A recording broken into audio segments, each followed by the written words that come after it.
Duterte. Aha. Ako, meron din akong resolusyon, dalawa eh. Opo. Oh. Eh siguro sa Lunes kasi Sasabihin pa lang po. pinanalyze ko pa lang eh. Opo. Oh.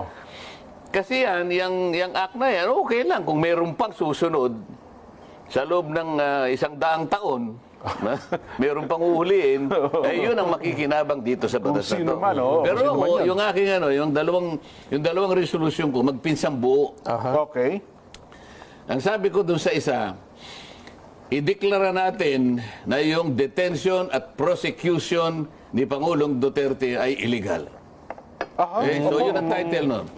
Ideklara natin na yung pagdidetine, panguusig ng International Criminal Court sa dating Pangulong Rodrigo Duterte ay illegal and unconstitutional.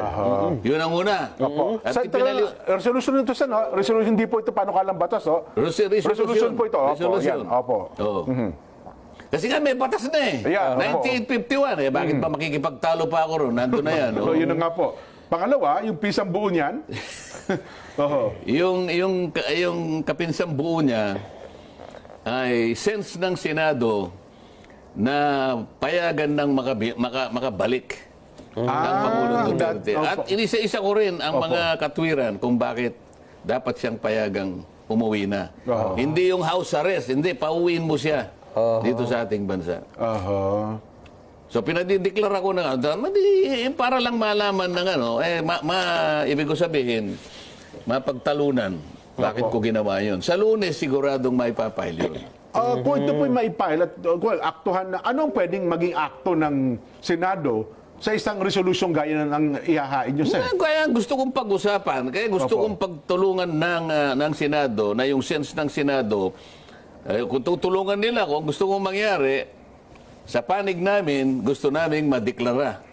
Ako, sa panig ko, gusto kong madeklara na illegal, unconstitutional, ang pagkakadakip, pagkakadetine, at paring pang-usig pa sa dating Pangulong Duterte. Di pagtalunan namin, di pakinggan nyo ako. Resolusyon ko ito eh. Kahit kanino mang komite, dumapo yun.